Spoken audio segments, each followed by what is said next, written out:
नमस्कार, मैं हूं आस्था कौशिक। उपराष्ट्रपति के अपमान पर सियासी संग्राम जारी है। बीजेपी सड़कों पर प्रदर्शन कर रही है तो जाट समाज के लोग भी माफी की मांग पर अड़े हैं। इस बीच विपक्षी नेता मिमिक्री कांड से अलग निलंबन का मुद्दा उठा रहे हैं और इस पूरे विवाद को जाति का रंग दे रहे हैं। आपको रिपोर्ट दिखाते हैं कैसे मिमिक्री के बीच अब सियासत जाति धर्म पर होने लगी है।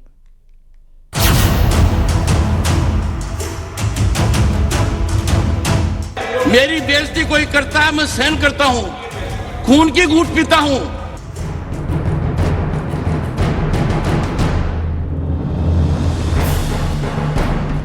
मुझे राज्यसभा में बोलने नहीं दिया क्योंकि मैं एक दलित लीडर हूं। संविधान पद का और आपका अपमान किया है तो उपराष्ट्रपति का अपमान नहीं सहेगा हिंदुस्तान। राहुल गांधी, राहुल गांधी होश में। जो लड़ाई संसद से शुरू हुई थी, जिसे मुद्दा संसद परिसर में बनाया गया, अब उस अपमान की आग सड़कों तक पहुंच चुकी है। बीजेपी विरोध प्रदर्शन कर रही है और निशाने पर राहुल गांधी हैं। चाहे राहुल गांधी हो, मल्लिकार्जुन खड़गे हो या फिर मिमिक्री मास्टर टीएमसी सांसद, तीनों माफी से इनकार कर रहे हैं और सफाई में निलंबन को मुद्दा बना रहे हैं। लेकिन अब इसी इनकार पर सियासी तकरार जारी है। बीजेपी कांग्रेस पर हमलावर है। Vice president of India Jagdeep Dhankhar ji के साथ जिस प्रकार का व्यवहार किया गया है, जिस प्रकार से सार्वजनिक रूप से एक संवैधानिक उच्च पद पर प्रतिष्ठित व्यक्ति का अभद्रामी पूर्वक अपमान किया गया है, this is not just a political issue. यह केवल एक राजनीतिक विषय नहीं है। भारत जैसे देश में यह एक संवेदनशील इशू है, इमोशनल इशू भी है। तो याद रखिए, यह केवल वाइस प्रेसिडेंट ऑफ इंडिया, उपराष्ट्रपति भारत की बॉडी शेमिंग नहीं हो रही है, उन तमाम बुजुर्गों की बॉडी शेमिंग हो रही है जो हम अपने घरों में देखते हैं। उपराष्ट्रपति महोदय का मिमिक्री, संवैधानिक पदों पे बैठे हुए व्यक्तियों के प्रति ये भाव, अब ये देश की जनता भी इनको जवाब देगी और देश का संविधान भी इनको जवाब देगा। ये राहुल गांधी हो, कांग्रेस हो या फिर टीएमसी हो या अलायंस हो, उनके अलायंस के कई घटक दलों ने जो उपराष्ट्रपति महोदय का, जो एक किसान का बेटा है, जो एक समाज का बहुत सम्मानित व्यक्ति है, ये किसानों का भी अपमान है, उनके समाज का भी अपमान है, संवैधानिक पदों पे बैठे हुए व्यक्तियों का अपमान है। एक तरफ बीजेपी उपराष्ट्रपति के अपमान पर संग्राम छेड़ चुकी है तो दूसरी तरफ कांग्रेस विपक्षी सांसदों के निलंबन पर माहौल टाइट कर चुकी है, जिसकी तस्वीर दिल्ली से आई जब विजय चौक से लेकर संसद भवन तक विपक्षी नेताओं ने प्रदर्शन किया। हाथों में तख्तियां लिए विपक्षी दलों के सांसद सरकार के खिलाफ नारेबाजी करते नजर आए और संसद सुरक्षा चूक पर भी सवाल दागे। एक मुद्दा उठाकर हम सारे संसद को उन्होंने एक तरीके से जातिवाद पर लाया है। अरे, हम डेमोक्रेसी में बात करना हमारा हक है। हम चुने हुए सदस्य हैं और लोगों के भावना को पार्लियामेंट में बताना पार्लियामेंट मेंबर्स का कर्तव्य होता है, वो हम कर रहे थे।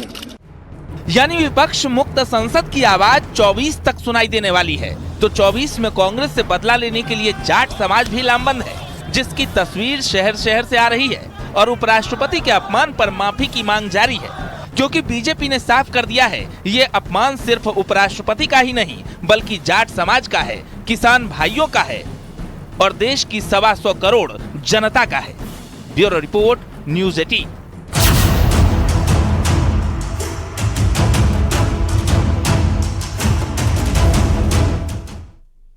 उपसभापति की नकल के मामले को लेकर विपक्ष पर बसपा सुप्रीमो मायावती ने तीखा बयान दिया है। संसद से विपक्ष के 140 से अधिक सांसदों के निलंबन पर बसपा प्रमुख मायावती का एक बयान सामने आया है, जिसमें उन्होंने कहा सांसदों का निलंबन सत्ता पक्ष और विपक्ष दोनों के लिए अच्छा नहीं है। बसपा अध्यक्ष मायावती ने संसद में चल रहे गतिरोध पर चिंता जाहिर की और कहा कि संवैधानिक मर्यादा का ध्यान रखना आवश्यक है। उपराष्ट्रपति की मिमिक्री को मायावती ने दुर्भाग्यपूर्ण बताया। माननीय राज्यसभा सभापति का संसद परिसर में निलंबित सांसदों द्वारा मजाक उड़ाने का वीडियो वायरल होना भी अनुचित व अशोभनीय है। इस प्रकार से सरकार और विपक्ष के बीच जबरदस्त मतभेद, तनाव व टकराव वाली घटनाओं से देश के लोकतंत्र एवं संसदीय परंपराओं को शर्मसार होने से बचाना बहुत जरूरी है। इतना ही नहीं बल्कि अभी हाल ही में संसद की सुरक्षा में जो सेंध लगाई गई है, ये भी कोई ठीक नहीं है।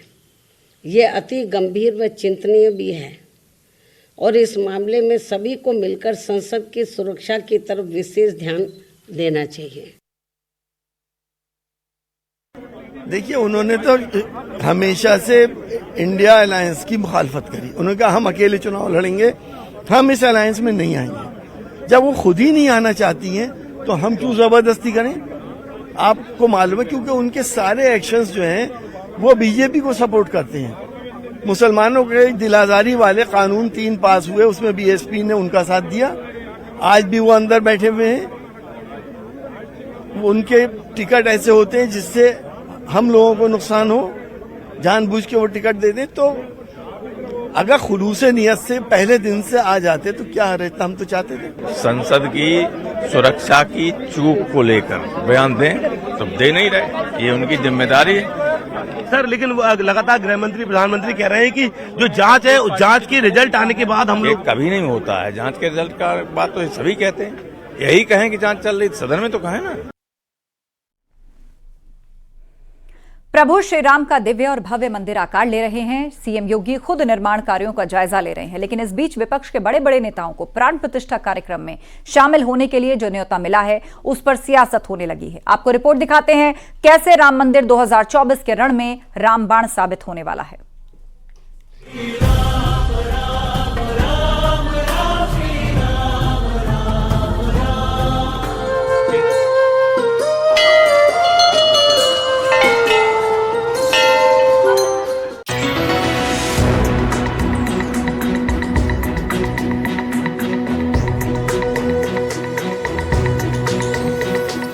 राम मंदिर दिव्य और भव्य आकार ले रहा है। मंदिर के एक एक कोने में अद्भुत नक्काशी हो रही है और अयोध्या से ही लोकसभा चुनाव के लिए सियासी माहौल भी तैयार हो रहा है। पहले प्राण प्रतिष्ठा की तारीख पर सवाल, तो फिर निमंत्रण पर बवाल करने वाली विपक्षी पार्टी को एक और बड़ा झटका लगा है, क्योंकि राम मंदिर ट्रस्ट से अब विपक्ष के भी बड़े बड़े नेताओं को न्योता मिला है। कांग्रेस से पूर्व पीएम मनमोहन सिंह, मल्लिकार्जुन खड़गे, सोनिया गांधी, अधीर रंजन चौधरी और आचार्य प्रमोद कृष्णम को अब तक न्योता मिल चुका है। हालांकि कांग्रेस नेता समारोह में हिस्सा लेंगे या नहीं, फिलहाल ये तय नहीं है। देखिए, मैं तो ये कहता हूँ कि रामचंद्र जी की शख्सियत बहुत बड़ी है। करोड़ों करोड़ों लोग उनमें आस्था रखते हैं, मुसलमान भी उनकी इज्जत करते हैं। रामचंद्र जी को सियासत में नहीं लाना चाहिए। देश के अंदर ये बहुत गलत हो रहा है।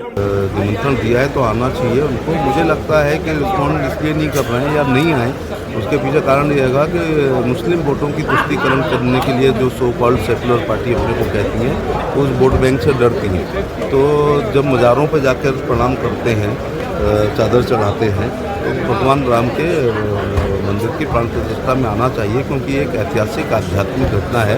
और राम जो है वो गुलशन प्रेम वाजपेयी, रानू इब्ने सिफी बीए, जेल शेड्डी चेंज या आज तक ऑनन डायल के पात्र नहीं है। वो थे, वो हैं, वो रहेंगे।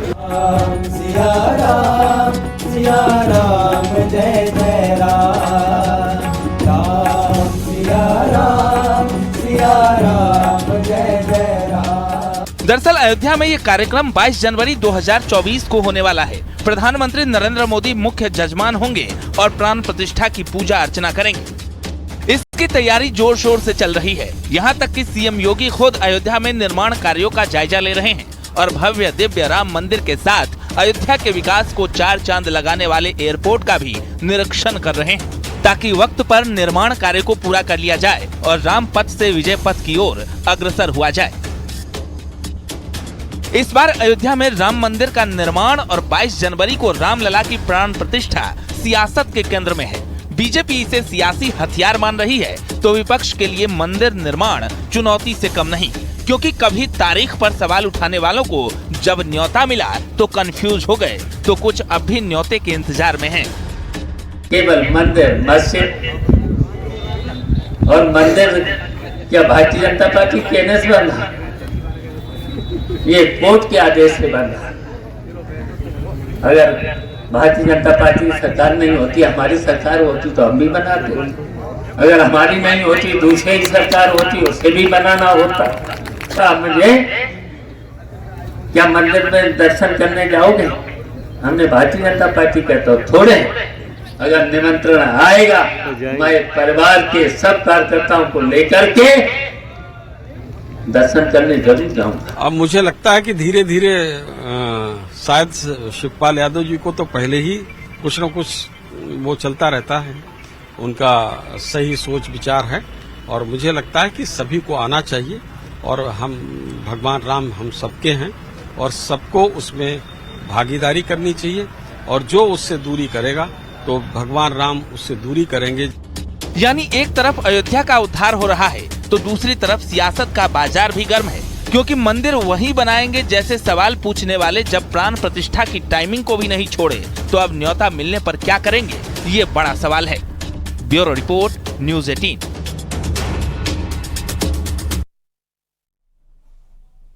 और बड़ी खबर, जाट नेताओं ने उपराष्ट्रपति से मुलाकात की है। मंत्री संजीव बालियान ने भी मुलाकात की है। उपराष्ट्रपति के अपमान को लेकर इस मुलाकात करके उन्होंने इस पर निंदा प्रकट की है। जाट नेताओं ने जगदीप धनखड़ से मुलाकात की। मंत्री संजीव बालियान भी उनसे मिले हैं और उनसे मुलाकात करके जो पूरी घटना हुई उसकी निंदा की है। उपराष्ट्रपति की जो मिमिक्री की गई विपक्षी पार्टियों के सांसदों द्वारा, उस पर निंदा प्रकट की। जाट नेताओं ने मुलाकात की। मंत्री संजीव बालियान भी मिले उपराष्ट्रपति जगदीप धनखड़ से। आपको बता दें कि इस अपमान के बाद जाट नेताओं ने ऐलान किया है कि मल्लिकार्जुन खड़गे और राहुल गांधी माफी मांगे इस हरकत पर, वरना 24 में जाट सबक सिखाएगा कांग्रेस को। मुलाकात की ये तस्वीर आपके सामने। उपराष्ट्रपति से मिले और कहा कि हम आपके साथ हैं। मंत्री संजीव बालियान ने भी मुलाकात की है। तमाम जाट नेता भी मिले हैं उपराष्ट्रपति जगदीप धनखड़ से। तो जाट नेताओं ने जगदीप धनखड़ से मुलाकात की और उसी दौरान की तस्वीरें हैं जो आप स्क्रीन पर देख रहे हैं। मंत्री संजीव बालियान भी उस दौरान उपस्थित रहे। उपराष्ट्रपति के अपमान पर उन्होंने निंदा की। जाट नेताओं ने जगदीप धनखड़ से मुलाकात करके ये निंदा प्रकट की और ये कहा कि वो उपराष्ट्रपति के साथ हैं। दरअसल उपराष्ट्रपति खुद एक किसान और जाट समाज से आते हैं और उन्होंने भी इस पूरी घटना की निंदा करते हुए कहा था कि वो जगदीप धनखड़ का अपमान करते तो अलग बात थी, लेकिन उन्होंने उस कम्युनिटी, उस मेहनतकश वर्ग का भी मजाक उड़ाया है।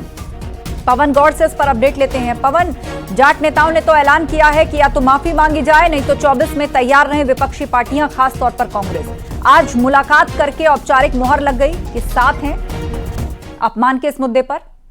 देखिए, अब बीजेपी के कई सारे जो जाट सांसद हैं, जो केंद्रीय मंत्री संजीव बालियान के नेतृत्व में आज उपराष्ट्रपति जगदीप धनखड़ के साथ मुलाकात की, उसमें अगर बात करें तो संजीव बालियान थे, राजकुमार चाहर थे, सुमित्रानंद सरस्वती थे, सत्यपाल सिंह थे, उसके साथ साथ कैलाश चौधरी समेत कई सारे जो जाट नेता हैं, उन्होंने जो उपराष्ट्रपति जगदीप धनखड़ के साथ मुलाकात की है। और कहीं ना कहीं ये पूरा मामला जो है अब जाट अस्मिता से जोड़ा जा चुका है और कहीं ना कहीं ये जो पूरी बात है वो कहीं ना कहीं बीजेपी पूरे जमीनी स्तर तक ले जाने की तैयारी में। आपने देखा कि पूरे देश भर के अंदर कहीं ना कहीं इस पूरे मामले को लेकर प्रदर्शन हो रहे हैं, जहां एक तरफ बीजेपी जो है दिल्ली में कई सारी जगह प्रदर्शन कर रही है, उसके साथ साथ देश भर के अलग अलग खापों के जो जाट हैं वो कहीं ना कहीं प्रदर्शन कर रहे हैं और कह रहे हैं कि जब तक कांग्रेस माफी नहीं मांगेगी, जब तक विपक्षी दल माफी नहीं मांगते हैं, तब तक हमारा लगातार प्रदर्शन जारी रहेगा। और कहीं ना कहीं ये चेतावनी भी है विपक्षी दलों के लिए कि या तो आप माफी मांगिए या तो आप स्वीकार करिए, नहीं तो 2024 के लोकसभा चुनाव में आपको बहुत बड़ा खामियाजा भुगतना पड़ सकता है।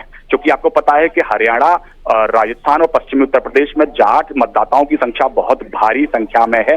ऐसे में विपक्ष के लिए एक बहुत बड़ी मुश्किल ये पूरा मुद्दा बन गया है। कहीं ना कहीं ये पूरा मुद्दा जो है अब जाट अस्मिता से जुड़ चुका है और यही एक बात है जो कहीं ना कहीं ये अपने आप में एक दिखाता है कि अब विपक्ष जो है वो बैकफुट पर इस पूरे मामले पर दिख रहा है। जी बिल्कुल, जानकारी के लिए शुक्रिया आपका। तो कहीं ना कहीं विपक्षी अब बैकफुट पर हैं और जिस तरह स्टैंड लिया गया है और आज औपचारिक मुलाकात करके उपराष्ट्रपति से इस पूरे मामले में निंदा प्रकट की गई है और कहा है जाट नेताओं ने कि हम आपके साथ हैं।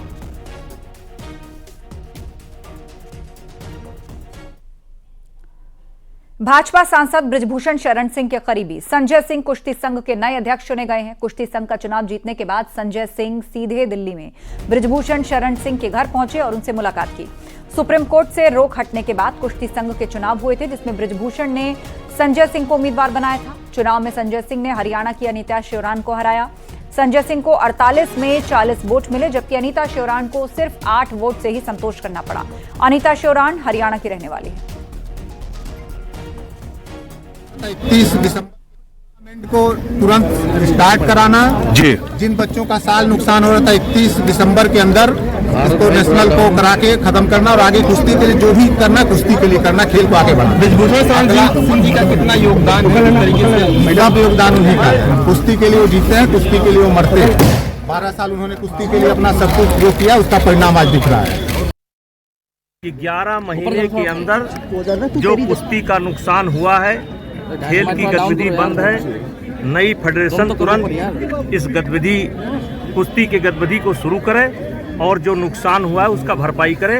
और ये मेरी जीत नहीं है, देश के पहलवानों की जीत है।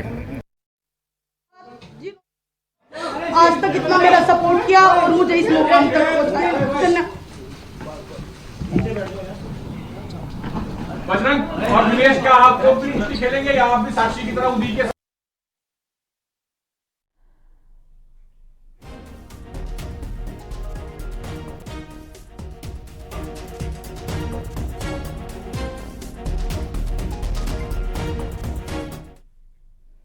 और वक्त एक ब्रेक का, जल्द होंगे हाजिर।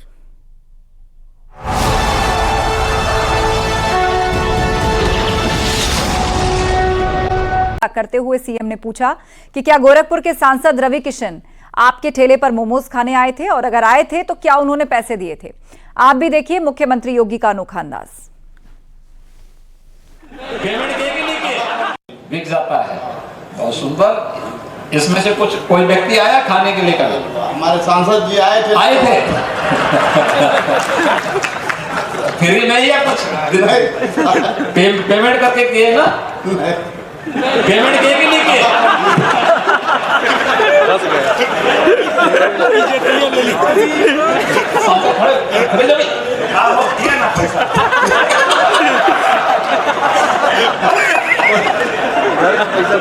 वहीं पर आप लोग एक बार। ठीक है, बहुत सुंदर, अच्छा कर रहे हैं।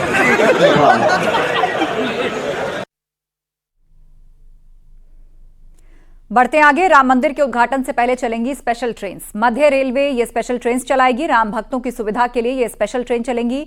स्पेशल ट्रेन की संख्या पर फिलहाल विचार किया जा रहा है। तो ये बड़ा अपडेट, राम मंदिर में प्राण प्रतिष्ठा होने के बाद से ही श्रद्धालु दर्शन के लिए आना शुरू हो जाएंगे और इसके लिए मध्य रेलवे तैयारी कर रहा है। कई स्पेशल ट्रेन चलाई जाएंगी। उद्घाटन से पहले ये स्पेशल ट्रेन चलेंगी। मध्य रेलवे ये ट्रेन चलाएगा। राम भक्तों की सुविधा के लिए स्पेशल ट्रेन होंगी और उनकी संख्या कितनी हो उस पर फिलहाल विचार किया जा रहा है। यात्रियों को आने में कोई परेशानी ना हो, यातायात इसमें बाधा ना बने, इसके लिए मध्य रेलवे स्पेशल ट्रेन चलाएगा। प्राण प्रतिष्ठा से पहले ही ये स्पेशल ट्रेन चलेंगी। कितनी संख्या में होंगी इस पर फिलहाल विमर्श किया जा रहा है, लेकिन श्रद्धालुओं की सुविधा के लिए मध्य रेलवे भी स्पेशल ट्रेन चलाएगा।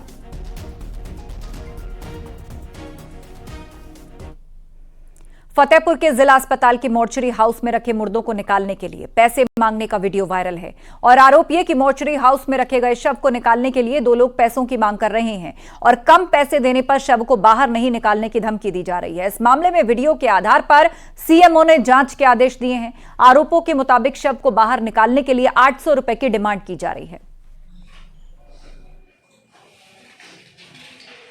ये मामला मेरे संज्ञान में अभी आया है। इसके बारे में मैंने सीएमएस साहब से बात कर ली है, क्योंकि जो भी डेड बॉडी अस्पताल की होती है वो उसी अस्पताल के कैंपस में ही रखी जाती है, मोर्चरी हाउस में। और वहाँ पे ये 2 आदमी हैं, इनमें से एक आदमी पैसे मांगते हुए आप इसमें आवाज़ भी आ रही है, वो दिख भी रहा है, और एक दूसरा आदमी और बराबर में खड़ा हुआ है। ये मामला मेरे संज्ञान में आया है। अभी मैंने सीएमएस साहब से इस बारे में बात करी है और इसमें कठोर से कठोर कार्रवाई की जाएगी। हाथरस में पुलिस की वर्दी पहनकर दुकानदारों को रौब दिखाने वाले आरोपी को पुलिस ने गिरफ्तार किया। मामला सिकंदराराव के नुमाइश इलाके का है, जहां आरोपी पुलिस की वर्दी पहनकर दुकानदारों पर रौब झाड़ रहा था। लोगों ने उसकी जानकारी पुलिस को दी और उसके बाद पुलिस ने उसे गिरफ्तार कर लिया। पूछताछ करने पर आरोपी ने कबूल किया कि वो रौब झाड़ने और धमकाने के लिए नकली वर्दी पहनकर घूमता था। आज दिनांक 20 दिसंबर 2023 को सिकंदराव कस्बे में मेला चौकी प्रभारी को मुखबिर द्वारा सूचना प्राप्त हुई कि एक संदिग्ध व्यक्ति पुलिस कांस्टेबल की वर्दी पहनकर मेला क्षेत्र में दुकानदारों तथा झूले वालों से रुआब बनाने की कोशिश कर रहा है, जिसके क्रम में स्थानीय चौकी फोर्स द्वारा उसे थाने पर लाकर गहनता से पूछताछ की गई और उसने अपनी गलती मानी। उक्त व्यक्ति अलीगढ़ में थाना बन्ना देवी क्षेत्र का निवासी बताया जा रहा है। यहां रुकेंगे ब्रेक के लिए, जल्द लौटेंगे।